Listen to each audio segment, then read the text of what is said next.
Good morning, everyone. Today, I want to talk about survival strategies. So this is a concept I think most people are at least surface level familiar with. So they're fight, flight, freeze, or fawn. When we feel like our survival is threatened, we tend to slip into one of these categories of behavior, right? We either fight back, we run away, we freeze completely and are unable to speak or move, or we fawn. Fawning is probably the least familiar one and the one I want to talk about today. When I was a child, I would slip into the fawn response often because fighting back wasn't allowed. Running away wasn't allowed. Freezing and saying nothing wasn't allowed. All three of those came with consequences. The only thing that was allowed was fawning. So this is basically giving yourself and your perspective up and doing whatever it is that they want you to do, saying whatever it is that they want you to say in order to gain their approval. So this, I believe, this fawning behavior is the root of people-pleasing behavior in adults. It's a strategy we adopted to survive our childhood. It's something that we did to stay safe. We weren't allowed to run away. We weren't allowed to talk back, fight back. We weren't allowed to just stand there frozen, unsure of what to do. So we had to do whatever it was that they wanted. Right?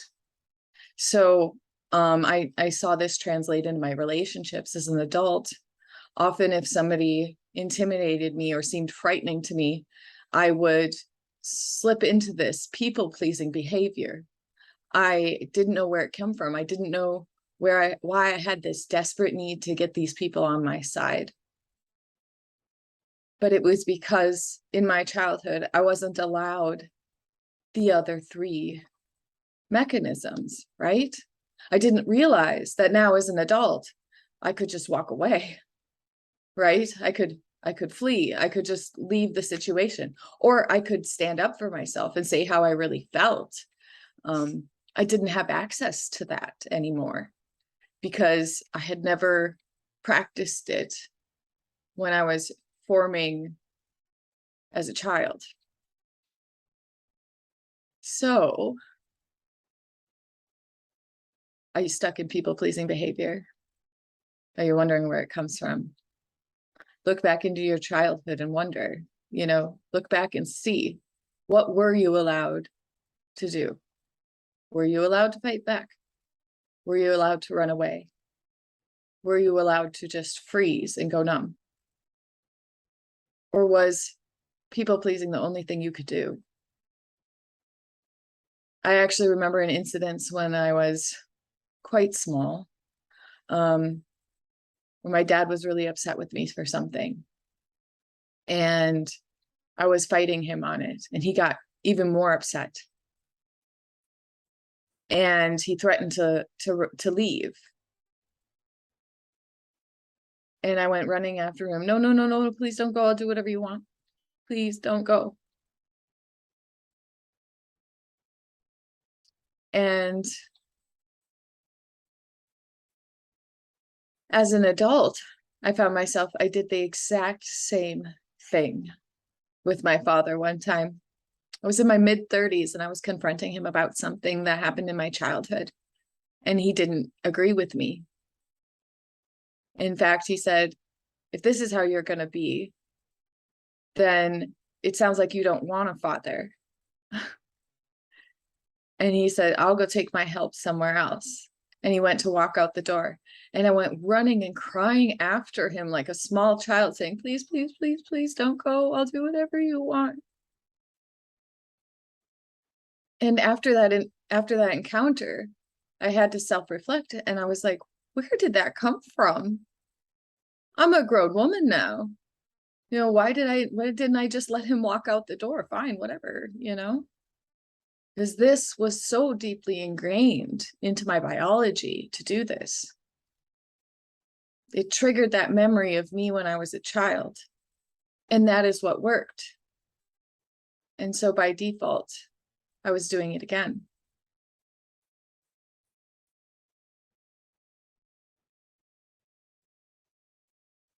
It took a few processes of really diving into this theme to find out where this came from and why I was still doing this in relationships. But this was the foundation of it. This was the strategy that was allowed, and it's the skill I honed. Find out what the need is, meet that need, and then you will be accepted and you will be loved. But that really just taught me to give myself up all over again, to not stand up for what I really wanted, to not even be in tune with what I wanted, to be in tune with what these people wanted, what everybody else wanted. It's not a very authentic or good feeling existence. You're constantly wondering and thinking about what everybody else is feeling or thinking about you. And it's stressful. It doesn't allow for peace up here. And more than anything in my life, I wanted that inner peace.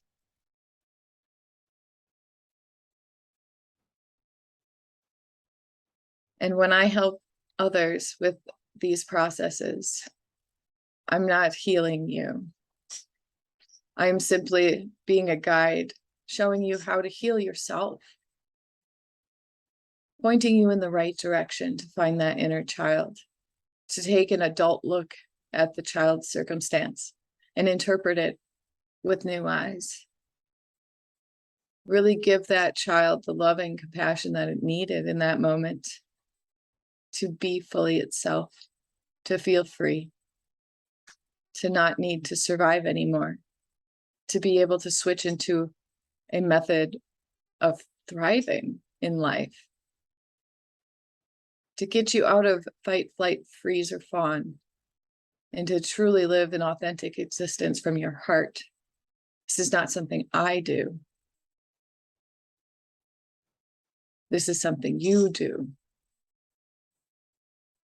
And I'm simply just a guide in the beginning to show you how I did it.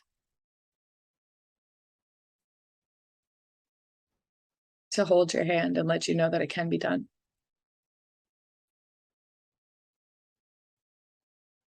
I believe in you. I believe in the magnificence of your future. And I believe in your freedom from these things.